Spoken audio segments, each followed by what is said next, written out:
Saya lupa bawa kitabnya. Yang kebawa kitab Hadaiq, tapi saya bawa kitab yang mirip. Judulnya Hadaiq tadi ya. Isinya sama. Kitab Risalah Kusyairiyah. Kemudian ini diringkas, disempurnakan oleh Imam Syamsuddin Ar-Razi namanya ya. Gelarnya Syamsuddin Ar-Razi. Ya mirip-mirip lah saya dengan beliau. Namanya. Ilmunya jauh. Sama-sama Ar-Razi, Pak. Baik. Sekarang kita ngambil satu bab yang di tengah. Jadi bab ini tidak mesti sistematis, tapi boleh kita ambil mana yang sesuai dengan kondisi hari ini. Banyak orang bertanya tentang wali Allah. Betul gak? Siapakah wali? Ada yang ngaku wali, ada yang ngerasa wali. Ada yang mengatakan, oh wali nggak tahu dirinya wali. Nah, tapi sebelumnya supaya Allah buka kalbu kita, pikiran, biar nurnya masuk, mari kita baca surah Al-Fatihah. Semoga Allah memberkahi kita semua. Al-Fatihah. A'udzubillahi minasyaitonir rajim.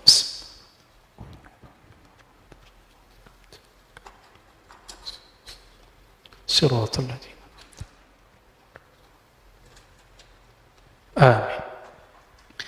Baik, teman-teman sahabat melakukan Allah, bahasa Arab wali itu ya wali.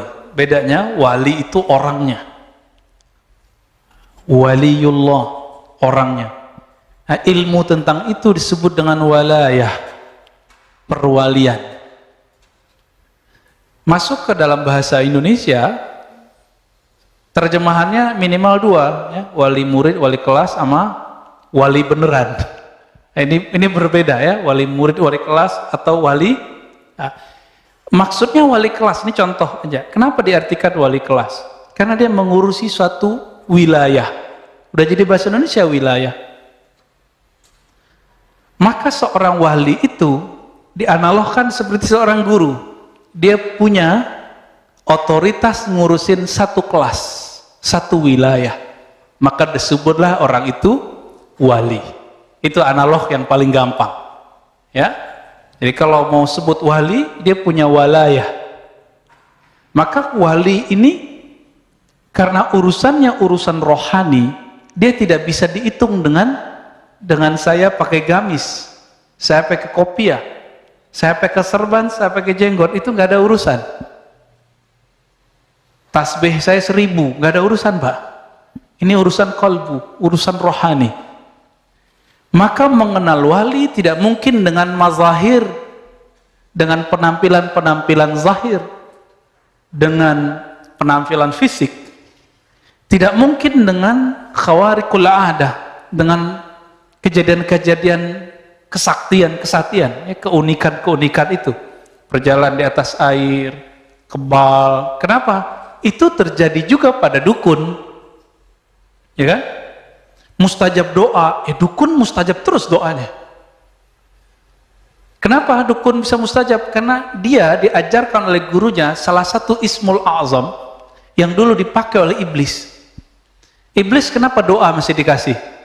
Karena dia berdoa dengan ismul a'zam, nama yang agung. Walaupun itu iblis, kalau udah minta pakai kunci pasti dibuka pintu langit. Walaupun itu kafir, tapi mintanya pakai kunci, pasti dibuka. Disitulah kita bisa paham, kenapa ketika iblis berdoa, ya Allah jadikan aku hamba yang engkau tangguhkan kematiannya. Dijawab oleh Allah, baik. Engkau minal munzarin, engkau akan menjadi di antara ciptaanku yang ditangguhkan kematiannya. Di antara. Berarti ada yang lain toh? Ada malaikat. Nabi mungkin ada, wali mungkin ada.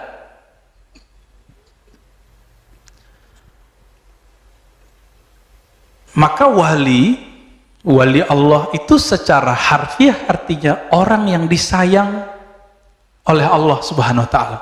Orang yang hidupnya diurus oleh Allah. Karena dia diurus oleh Allah, dia kemudian diberi sebuah tugas oleh Allah Subhanahu wa taala, baru sah dia disebut wali. Ada penugasan Pak wali itu. Wali kelas aja diangkat ada SK-nya. Masa waliullah nggak ada SK-nya? Tapi SK-nya bukan pakai tertulis gitu Pak ya. Tertulisnya bukan di kertas begini. Tertulisnya di alam malakut dan jabarut. Ini yang disebut dalam hadis Nabi. Orang yang tidak terkenal di bumi, terkenal di langit. Yang Nabi katakan ya, siapa yang menyebutku, kata Allah Ta'ala, hadis Qudsi, man zakarani fi malain, siapa yang menyebutku dalam keramaian, aku sebut dia dalam keramaian yang lebih baik dari keramaian yang ada di bumi. Itu wali itu Pak, wali yang masyhur di langit dan di bumi. Ada yang cuma masyhur di langit, itu lebih banyak, nggak terkenal di bumi, karena mereka tidak dapat tugas jadi dai. Yang terkenal itu kan dai. Kata Imam Ibn Athaillah, wali di zamannya, kalau seorang pendakwah terus bilang saya nggak mau terkenal, bagus, tapi menolak terkenal nggak boleh. Minimal terkenal di jamaahnya, ya kan? Terkenal itu ma'ruf, dikenal oleh jamaahnya. Gimana Pak dakwah kita nggak tahu orangnya? Kita mau denger nggak dia ngomong? Nggak mau. Nah, Nabi Muhammad Allah kenalkan dulu sebagai orang yang amin, sebagai orang berakhlak yang baik, baru kemudian dijadikan sebagai dai. Itulah Sayyidud Du'at, penghulu semua para pendakwah di dunia, yaitu Nabi Muhammad sallallahu alaihi wasallam. Jadi kewalian itu tugas. Ya. Bisa jadi ada orang ilmunya seperti wali kelas tapi dia nggak dapat tugas. Bisa begitu? Bisa. Atau dia sudah selesai tugas pensiun, ilmunya melebihi semua profesor, bisa saja. Maka ada di antara wali-wali Allah yang sudah dipensiunkan dari tugasnya. Banyak Pak. Biasanya dia keluar punya murid tuh, dia serahkan. Namun biasanya kalau seorang wali selesai tugas, dia minta dijemput oleh Allah. Imam Bukhari udah selesai tugasnya, capek dikejar-kejar sama seorang raja yang tirani, yang zalim.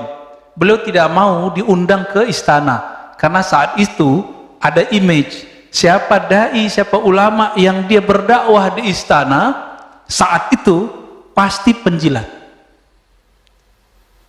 Tapi sebelum Imam Bukhari, ada Imam Ibn Syihab Az-Zuhri. Dulu dia barengan ngaji sama Umar bin Abdul Aziz. Umar bin Abdul Aziz belum jadi gubernur saat itu, masih santri, ngaji. Ketika jadi gubernur, Ibn Syihab diajak. Ketika dia jadi khalifah, Ibn Syihab Az-Zuhri diajak. Kalau itu nggak disebut menjilat. Itu jadi penasehat. Kalau bukanlah Imam Zuhri, tidak ada Imam Bukhari yang kita kenal hari ini. Karena hadis-hadis yang dipakai oleh Imam Bukhari itu adalah warisan-warisan generasi abad kedua, yaitu Imam Ibn Syihab Az-Zuhri. Nah, Imam Bukhari selesai tugas kewaliannya, dia minta meninggal. Ya Allah, ambil aku malam ini juga. Meninggal Pak malam itu baru wali. Coba Pak, berani nggak bilang gitu?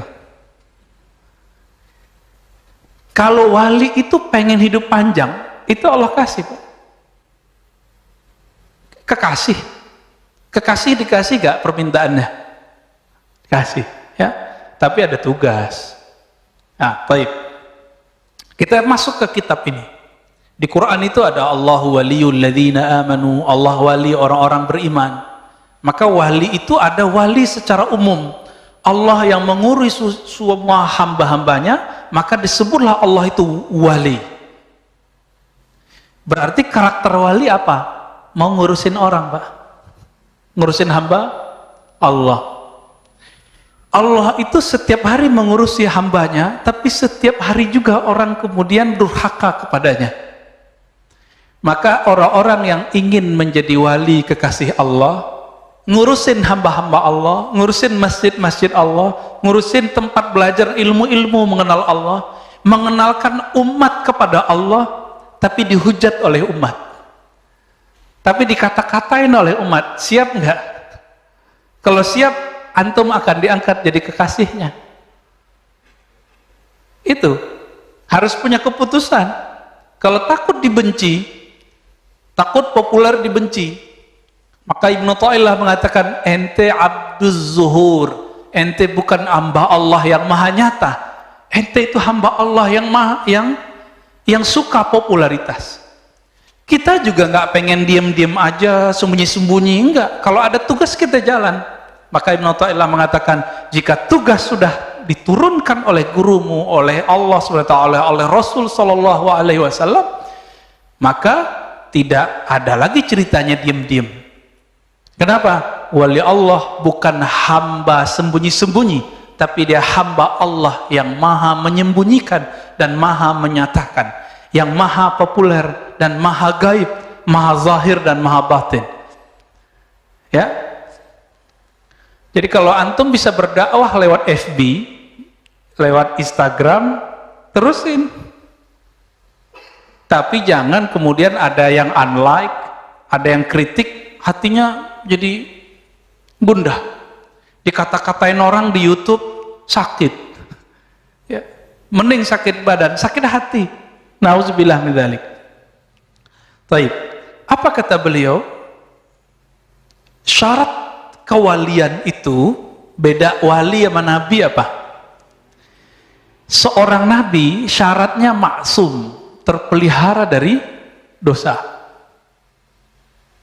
Disinilah Syekh Ibnu Taimiyah melanggar ijma' ulama ahlus sunnah yang mengatakan bahwa ahlus sunnah nih sepakat bahwa nabi, semua para nabi dan rasul terpelihara dari dosa besar, begitu juga yang kecil. Tapi Syekh Ibnu Taimiyah, semoga Allah mengampuninya, ya, karena beliau di akhir hayatnya bagus dan dikuburkan di kuburan para sufi, makbarah sufia. Nggak percaya antum berangkat ke Damaskus.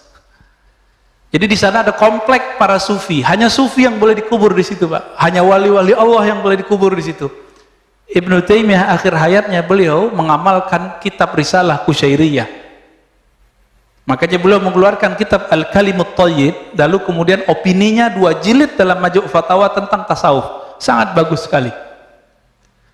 Sangat bagus sekali, ya. Tapi beliau mengatakan apa? Para nabi terpelihara di dosa besar, tapi tidak di dosa kecil. Alasannya, ketika Nabi Adam mau memakan buah larangan disebut berdosa. Padahal dosa di situ bukan dosa yang kita pahami. Contoh begini, imam itu pantasnya pakai kopiah bukan? Ya, benar. Kalau ada imam nggak pakai kopiah gimana? Nggak pantas. Nah, ini yang disebut dosa imam. Bukan dosa besar itu, nggak juga dosa kecil, kepantesan. Khotib pakai baju kaos kira-kira gimana, Pak? Pantas nggak? Nggak pantas. Nggak pantas. Jadi Nabi Adam tidak pantas melakukan itu, tapi Nabi Adam kekasih Allah bukan? Maka Nabi Adam itu kekasih Allah melakukan sesuatu pelanggaran adab. Kira-kira Allah murka atau gemes? Kalau kekasih? Gemes, Pak. Maka dikasih ujian, turunlah ke bumi. Jadi itu bukan kemurkaan. Ini perbedaan perspektif akidah Islam dengan akidah di luar agama Islam, ya, yang menganggap kalau Nabi Adam dan Siti Hawa itu dikutuk. Nauzubillah min dzalik. Maka seorang wali itu hanya mahfuz, bukan maksum. Mahfuz dari kata hafaza yahfazu hifzan, hifz, hafaz, hafalan. Hafalan itu hafiz, orang yang hafal hafiz. Hafalan kita sebut hifz. Orang Malaysia, Melayu menyebut menghafaz. Indonesia menyebut menghafal. Z-nya berubah menjadi L. Ya, zuhur jadi lohor, ya kan?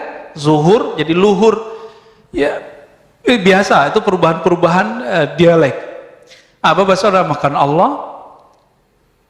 Seorang wali itu dijaga oleh Allah tapi bukan disucikan. Apa ciri-ciri dijaga? Kalau dia terjebak maksiat, Allah cepat ambil dia. Allah cepat tegur dia, dikasih jalan pulang. Tapi kalau bukan kekasih Allah, antum maksiat, nggak bisa keluar-keluar dari maksiatnya. Jadi para wali bisa maksiat nggak? Bisa. Tapi karena dia kekasih Allah, kekasih kalau salah, antum punya anak, anak kalau salah dipecat nggak sebagai dari anak? Bisa nggak? Mau gimana juga, anak tetap anak, nggak ada namanya pemecatan anak. Ada? Kira-kira begitu. Apa kata Nabi? Allah itu lebih sayang kepada hambanya daripada seorang ibu kepada anaknya. Kebayang? Kalau anak salah, itu disembelih atau dicubit? Ditusuk pakai pisau atau cuma dikasih rotan sayang? Ini yang disebut mahfuz. Anak itu dijaga oleh ibunya. Begitu juga Allah menjaga kekasih-kekasihnya. Paham di situ ya? Baik.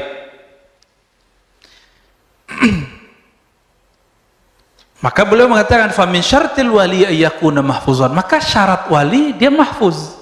Dia dipelihara, kalau terjebak dikasih jalan kembali. Maka ada orang bertanya kepada Imam Junaid, apakah mungkin seorang wali berbuat lacur, berbuat zina? Apa jawaban beliau? Itu ketentuan Allah, jika Allah berkehendak terjadilah. Maksudnya berkaca dari Nabiullah Khidir alaihissalam, Balia ibn Mulkan. Apa yang terjadi pada beliau? Beliau membunuh anak kecil, benar nggak? Iya, bunuh anak kecil dosa atau bukan? Tapi pada hakikatnya itu dosa nggak? Enggak. Beliau merusak kapal, itu merusak benar atau salah? Secara hukum salah. Tapi secara hakikat justru menyelamatkan semua laki-laki di kampung itu. Kalau enggak semua perempuan jadi janda. Jadi belum merusak sedikit untuk kemaslahatan yang besar. Kira-kira seperti itu. Jadi wali-wali itu terbagi dua, Pak. Ada yang karakternya, karakter Nabi Musa, Musawiyah. Ini biasanya bertugasnya adalah untuk menerapkan hukum-hukum Islam. Makanya kritis. Kadang-kadang keras. Berperawakan seorang ahli fikih, penampilannya jelas. Seorang kiai, seorang ulama, seorang ustadz. Itu Musawiyah. Kritis biasanya. Nabi Musa kritis bukan? Kritis. Lalu ada karakter wali yang kedua. Wali yang kedua, wali yang khidriyah. Wali yang karakternya seperti Nabi Khidir alaihissalam. Nabi Khidir, lain yang dilakukan, lain yang dimaksud. Itu dia. Makanya kalau kita melihat ada seseorang melakukan sesuatu, belajar dari kisah Nabi Musa dan Nabi Khidir, kita nggak boleh langsung judge, Pak. Ini sekarang orang udah satu masjid udah ngejudge orang. Jadi udah Nabi Musa nggak lolos, Nabi Khidir nggak nemu. Ya. Namun yang sempurna itu adalah walayah al-Muhammadiyah. Kewalian Nabi Muhammad SAW menggabungkan yang zahir dan batinnya. Tapi itu ada prosesnya. Itulah yang digabungkan nanti oleh imam akhir zaman itu. Yang kita sebut Imam Al-Mahdi. Imam Al-Mahdi. Ya. Baik. Suatu kali, jadi wali-wali di awal-awal dulu sampai sekarang, yang wali-wali Musawiyah ini, dia mainnya di adab. Imam Abu Ali Ad-Daqqaq mengatakan, Abu Yazid Al-Bustami yang semasa dengan Imam Muslim, beliau mendengar ada seorang wali di satu sudut kota, karena amalannya Imam Abu Yazid itu sholat di beberapa tempat, mungkin 1000-an masjid, sekedar sholat tahiyatul masjid di masjid itu. Atau ikut sholat jamaah jika waktu maksud sholatnya datang. Itu amalannya Abu Yazid. Jadi Abu Yazid ini safar terus ke masjid mana, masjid mana, masjid mana, masjid mana. Kita nggak tahu dulu nyampe ke kita nggak ya? Kita nggak ngerti ya. Karena beliau diberi karamah oleh Allah bisa tembus ke setempat tanpa perlu pakai kendaraan. Tapi nggak selalu. Abu Yazid Al-Bustami. Satu kali sampailah di satu masjid. Ya, wusifa lahu bil walayah. Ada seseorang imam yang disebut seorang kiai, dia ini wali Allah. Imam Abu Yazid dapat tugas menentukan wali itu salah satunya adabnya bagus, adabnya tinggi. Dulu masjid bukan begini Pak, ini masjid jangan ngeluh ya, yang nggak pakai sejadah. Ini udah enak nih Pak. Dulu orang sholat di masjid pakai pasir. Masuk ke masjid beliau, si imam ini, apa yang dilakukan? Tanakhama fil masjid, dia meludah di dalam masjid. Tidak disebutkan dia meludah ke pasir, atau dia meludah ke jendela, atau meludah ke depan. Tapi dia meludah di rumah Allah. Apalagi kalau kentut di masjid Pak, mohon maaf. Wali Allah nggak mau kentut di masjid. Kecuali dia khidriyah. Ini bab Musawiyah ini. Pengikut Nabi Musa, karena pakai syariat. Abu Yazid Al-Bustami qaddasallahu sirrahu, ketika melihat begitu langsung raja'a wa lam yusallim alaihi, langsung pulang, nggak jadi nyapa beliau, nggak jadi apa kita sebut, kita kalau datang ke kiai nyebutnya apa? Sowan. Nggak jadi sowan.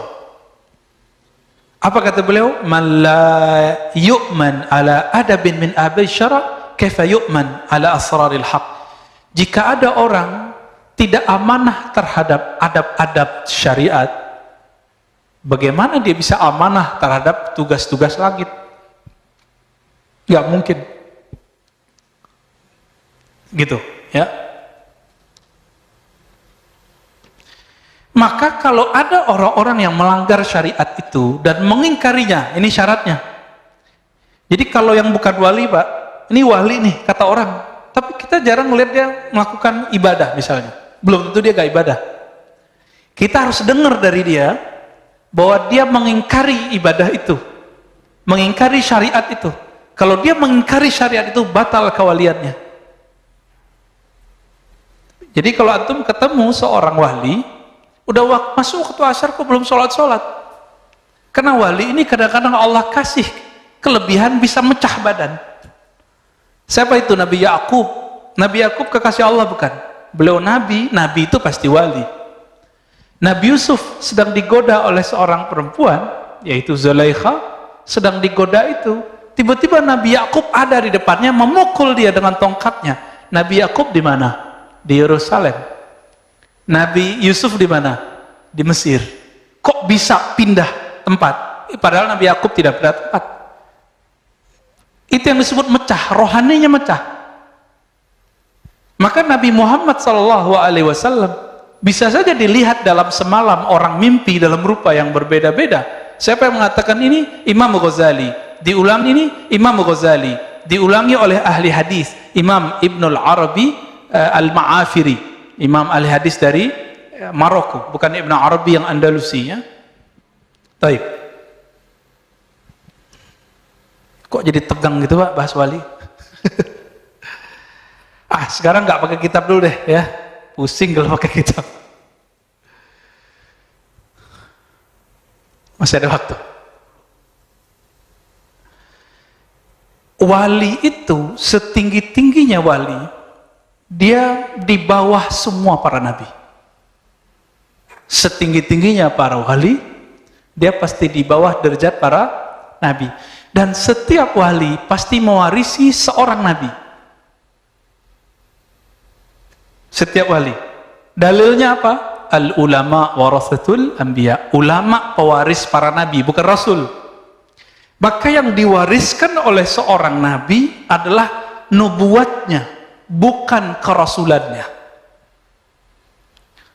Ada wali yang diwariskan oleh Nabi Ibrahim. Maka coba lihat nanti, tawakalnya tinggi, musuhnya banyak. Musuhnya banyak, tawakalnya tinggi. Pegangannya hasbunallah wa ni'mal wakil. Bukan bikin laris dagangan itu doa ya. Nyampe di orang-orang yang uskun, ustadz tapi dukun, dipakailah hasbunallah, waris para nabi, mesti juga 124.000 setiap masa. Setiap masa Pak. Sekarang berapa jumlah umat manusia? Ada 7 miliar. Nah, yang wali-wali besar itu cuma 124.000. Kalau mereka hidup di zaman Bani Israel, mereka pasti nabi. Makanya dulu di zaman Bani Israel itu ada nabi semasa. Nabi Daniel, Samuel, apa itu semasa, bahkan umurnya panjang. Ada nabi yang mendekati masa kenabian Nabi Muhammad SAW, namanya Daniel. Ya ada, itu di daerah Syam. Dan dia tahu kemunculan Nabi Muhammad SAW karena kalbunya terang. Dia melihat di bagian selatan, dia kan melihat ke selatan, sudah muncul cahaya Al-Badar, rembulan, bulan purnama. Dia sudah melihat. Itu yang dilihat oleh Sofia ketika beliau bermimpi. Bulan purnama jatuh masuk ke kamarnya. Dia lapor ke ayahnya. Ayahnya seorang rahib. Digampar anaknya pingsan. Kenapa? Rahib ini tahu sang rembulan adalah Muhammad sallallahu alaihi wasallam. Maka mimpi itu oleh Imam Bukhari ditaruh dalam satu bab yang spesial. Kitab Ta'birur Ru'ya dalam Sahih Bukhari. Bab mengenai pentakbiran mimpi-mimpi. Jadi bagi ahli kalbu, mimpi itu adalah media Pak, berita resmi dari langit.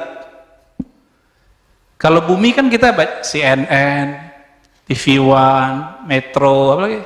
Berita Satu, ya. Sama.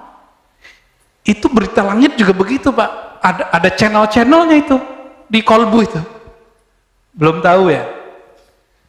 Pengen tahu kalau kita sebenarnya sudah praktek. Antum menikah dulu kan, sebagian besar kan udah menikah nih, atau mau cari kerja, atau mau ngapain, istikharah nggak? Istikharah itu buka channel berita langit. Aku cocoknya milih yang mana ya Allah? Kira-kira gimana? Pernah? Berarti dulu pernah buka channel alam langit itu, alam Jabarut, alam Malakut. Kita pernah melakukan itu Pak. Tapi karena tidak diolah, tidak diasah, nggak tajam. Nabi Muhammad SAW lama di Gua Hira, tajam.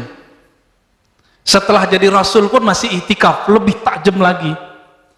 Ini para ustadz siapa yang suka itikaf? Orang itikaf dia jalan-jalan, ya, pindah pengajian sini, ya bener sih. Cuma kapan lagi dia itikaf? Akhirnya jamaahnya lebih tajam kolbunya daripada dirinya. Ini kejadian Pak di mana-mana. Ya, ini pelajaran buat saya. Karena kita berdakwah, kita ngajar, kita guru ngaji. Ngajar orang tapi kayak lilin, nyinari orang tapi kita kebakar. Inilah nasib orang yang tidak menyisihkan waktunya bersama Allah Subhanahu wa taala. 124.000 itu dari mana? Secara fisik mereka dari Nabi Adam alaihis salam, benar ya? Semuanya, benar. Ini anak Nabi Adam itu anak iblis. Nabi Adam ya? Sepakat. Karena semuanya keturunan Nabi Adam, semuanya keturunan Nabi Adam, Nabi Adam itu ditegur oleh Allah SWT, dikasih pengajaran. Saya pernah membahas ini. Satu kali Nabi Adam ditanya, Dam, ente bisa sholawat, tahu dari mana? Allah berbahasa basi, padahal Allah maha tahu semuanya. Ini dialog mesra Allah dengan kekasihnya. Apa jawaban Nabiullah Adam alaihissalam? Ya Rabb, aku melihat ke arasmu, ke langit sana, aras langit. Jadi langit itu ada langit yang 7, ada langit aras, beda. Karena langit itu bahasa Arab artinya sumu, kullu ma'ala fahuwas sama. Semua yang tinggi disebut langit.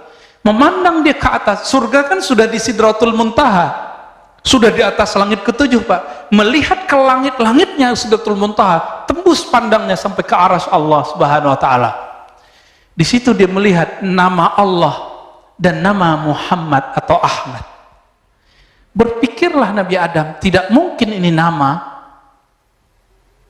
biasa, pasti nama spesial.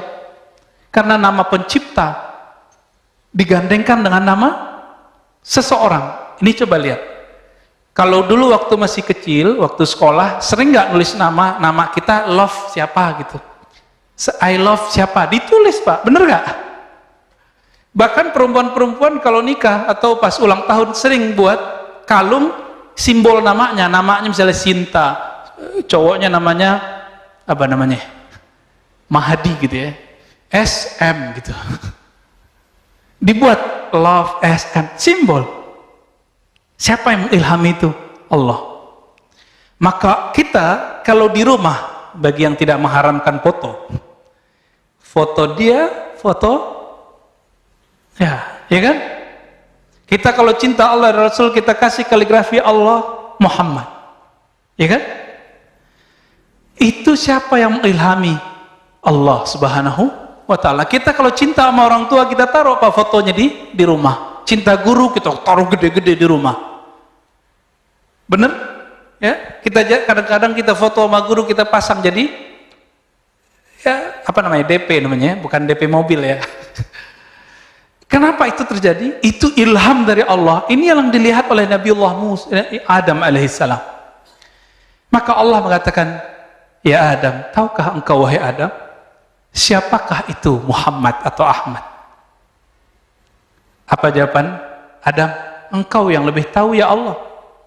Dijawab oleh Allah Subhanahu wa Ta'ala, itu adalah orang yang karena dia aku ciptakan engkau. Karena dia aku ciptakan engkau. Kira-kira lebih penting dia atau engkau? Kira-kira begitu maksudnya. Dan itu menjadi mahar, Pak. Menjadi mahar pernikahan ibunda Sayyidatuna Hawa dan ayahanda Adam alaihissalam. Kan kita pantas menyebut itu, ya? Abuna Adam wa ummuna Hawa. Itu maharnya. Sekarang antum main-main dengan salawat. Ya, sekarang kita kurang ajar kepada Rasulullah mengatakan orang tua Nabi di neraka. Dalam hadis yang sahih, Allah itu memerintahkan kepada Jibril untuk memilih siapa orang-orang terbaik di dunia. Maka terpilihlah Arab, keturunan Ismail, Adnan. Dari Adnan terpilihlah Quraisy, dari Quraisy terpilihlah Abdul Muttalib, dari Muttalib terus ya Bani Hashim, Abdul Muttalib ke bawah Abdullah, Aminah. Nabi Muhammad itu suci, benar nggak? Ada yang bilang Nabi Muhammad nggak suci, kafir dia. Ya, mungkinkah seorang yang suci terlahir dari rahim seorang yang musyrik? Mungkin nggak? Innamal musyrikuna najasun, surat Taubah. Sesungguhnya orang musyrik itu najis. Kalau antum bilang orang tua Nabi musyrik, maka mereka itu najis, keluar dari rahim yang najis. Pantas nggak ngomong begitu? Ustadz, hadisnya sahih riwayat Muslim. Iya, hadisnya sahih, pemahaman ente yang tidak sahih. Kan tidak semua arti ibu dan ayah itu adalah ayah kandung, bisa menjadi paman atau tantenya. Dan itu ada dalam surah Al-Baqarah. Na'budu ilahaka wa ilaha abaika Ibrahim wa Ismail wa Ishaq. Kakek paman disebut aba, abun, bapak. Surah Al-Baqarah, kisah Nabi Yakub dengan anak-anaknya. Maka Bapak Saudara, makan Allah, ini wali Allah pasti nggak mungkin kurang ajar sama Nabi, sama keluarga Nabi. Dan Nabi mengatakan kullu nasabin inqata'a ila nasabi. Semua nasab terputus kecuali nasabku. Maka salah satu mukjizat Nabi hari ini adalah zuriat beliau berkembang luas. Suatu kali datang seseorang bertanya, ya Rasulullah, kami tahu ucapkan salam kepada engkau, assalamu alayka ya ayuhan nabi. Tapi secara salawat bagaimana wahai Rasulullah? Nabi nggak hanya nyebut dirinya, tapi nyebut zuriat dan istri-istrinya. Qulu Allahumma salli ala Muhammad wa ala ali Muhammad wa azwajihi wa ahli baitihi wa zurriyati. Di riwayat lain, ya Allah, sampaikan salam kepada Nabi Muhammad, istri-istri Nabi Muhammad, keluarga Nabi Muhammad, dan keturunan Nabi Muhammad sallallahu alaihi wasallam. Maka wajib cinta zuriat keturunan Rasulullah sallallahu alaihi wasallam. Ini bukan Syiah, Pak, ini Ahlus Sunnah. Ajaran Ahlus Sunnah. Ahlus Sunnah itu lebih mencintai keluarga Nabi daripada Syiah. Nabi berdiri, di depannya ada Hasan Husain. Apa kata Nabi? Hadis Imam Tirmizi, ya Rabb, inni uhibbuhuma. Aku mencintai keduanya. Fa ahibbahuma. Cintailah keduanya. Dalam riwayat tambahan Imam Tirmizi, maka cintailah ya Allah siapa yang mencintai keduanya. Jadi antum mau dapat cinta Allah gampang, cintai zuriat Rasulullah sallallahu alaihi wasallam. Namun zuriat itu terbagi dua, ada zuriat rohani, ada zuriat jasmani. Yang sudah beruntung menjadi zuriat jasmani, tinggal syukurnya diperbanyak, kenali kakek Nabi Muhammad sallallahu alaihi wasallam. Kita yang bukan zuriat nih, ya Beb ya, kami yang bukan zuriat ini, kita punya kesempatan menjadi zuriat rohani. Karena Rasulullah sebutan nama lainnya adalah Abul Arwah, bapaknya semua arwah. Antum punya ruh nggak? Ruh kita tetesan dari ruhnya Nabi Muhammad SAW. Inilah bagian akhir yang mau saya sampaikan. Qul huwallahu ahad. Katakanlah hai Muhammad, Allah itu ahad, esa. Ya, Allah itu esa sendiri. Jadi dulu belum ada aras, belum ada alam semesta, belum ada semuanya itu hanya dirinya. Lalu Allah menghembuskan nafakhtu, Allah hembuskan nafasnya. Tapi jangan dibayangkan Allah menghembuskan nafasnya. Hembusannya itulah yang disebut Ahmad. Inilah yang dibahasakan oleh Nabiullah Isa, inni mubasyirum birrasuli ya'ti min ba'di ismuhu Ahmad, surat Shaf. Jadi Nabi Isa menyebut Nabi Muhammad dengan nama azali. Nama azali itu alam sebelum alam ini. Siapa namanya? Ahmad. Aku mengabarkan kepada Bani Israel dengan Nabi yang namanya sudah ada di alam azali. Namanya siapa? Ahmad. Ahmad inilah kemudian menjadi Muhammad. Pancaran cahayanya menjadi nama Muhammad. Allah itu memandang Ahmad Muhammad, intinya itu Muhammad. Jadi kolbunya itu namanya Muhammad. Cahaya Allah ada di situ. Apa kata Allah dalam hadis Imam Bukhari ya? Allah memandang bukan ke fisikmu, bukan ke amalmu, Allah memandang ke kolbumu. Kenapa? Di kolbu kita ada akses ke ruh. Ruh itu adalah pancaran dari nur Nabi Muhammad sallallahu alaihi wasallam. Itulah yang disebut nur ala nur. Nur berlipat-lipat. Allah pandang itu. Karena Allah ingin dikenal oleh cahaya tadi. Tapi siapa yang berani menatap Allah Subhanahu wa taala? Inilah makna ayat ya dari surat Zariyat, "Wa ma khalaqtul jinna wal insa illa liya'budun." Tidaklah aku ciptakan jin dan manusia kecuali untuk mengenalku, bukan hanya menyembahku. Pantas nggak orang menyembah sesuatu yang dia nggak kenal? Kerja tapi nggak kenal kerjaannya apa? Nggak tahu atasannya siapa? Nyaman nggak kerja begitu?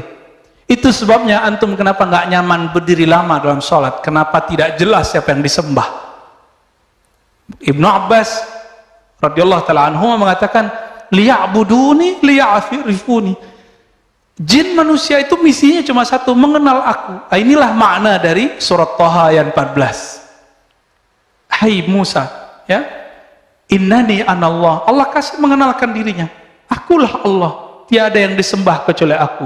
Fa'budni, maka sembahlah aku. Itu artinya apa? Kenalilah aku. Jadi misi kita apa Pak di dunia? Mengenali Allah. Coba sekarang misinya dijauhkan, ditaruh di tempat yang tinggi. Apa misi kita? Mengenal yang disembah. Maka kalau sudah misinya itu, kita nggak akan riwah Pak masalah-masalah kecil sunnah bid'ah itu. Nggak akan rusak cuma karena berbeda kunut nggak kunut, sayyidina nggak sayyidina, tasawuf, tazkiyatun nufus, mazhab atau manhaj. Tapi kena terjebak di sini, lupa dengan tujuan akhir, yaitu mengenal Allah. Ini yang disebut ma'rifatullah. Inilah makna inna akramakum indallahi atqakum. Orang yang paling mulia, wali yang paling tinggi, wali yang paling kenal Allah. Yang paling kenal Allah siapa? Nabi Muhammad SAW. Ketika Allah memandang kepada nur Nabi Muhammad SAW, kita kalau dipandang sama kekasih kita, guru kita, orang yang kita segani, keringetan nggak Pak? Keringetan nggak? Ya, karena Allah memandang ke kolbunya alam Nur Muhammad sallallahu alaihi wasallam. Berkeringatlah cahaya itu. Lahirlah dari tetesan cahaya itu 124.000. Itulah penjelasan kenapa para nabi 124.000. Meninggal para nabi semuanya ditutup oleh Nabi Muhammad SAW, maka para wali pun juga 124.000. Masih ingat perang terakhir yang paling keren? Perang Badar. Berapa jumlah sahabat Nabi yang berperang dengan beliau? 313. Disebut mereka Ahlul Badar. 313 lawan 1000, Pak. Seandainya lawan 10.000 juga masih menang. Kenapa? Karena yang 313 itu tidak takut kecuali hanya kepada Allah. Mereka paling mengenal Allah gitu. Makanya mereka ini nanti, salah satu kisah yang dibawa oleh Habib siapa yang cerita tentang Nuaiman, sahabat pemabuk, itu ajib, kita mau dengarnya kayak mau nangis, ya. Karena beliau zuriat Rasulullah, bercerita tentang Nabi betul-betul dari dalam dirinya, ya. Maka saksikan ya Allah, kami mencintai engkau, mencintai Nabimu dan zuriat-zuriat Nabimu. Nuaiman itu Ahlul Badar. Karena imannya sudah menembus ke dalam relung hatinya. Tapi beliau punya kebiasaan buruk yang susah ditanggalkannya, yaitu maksiat, bukan maksiat ya, melakukan dosa minum toa.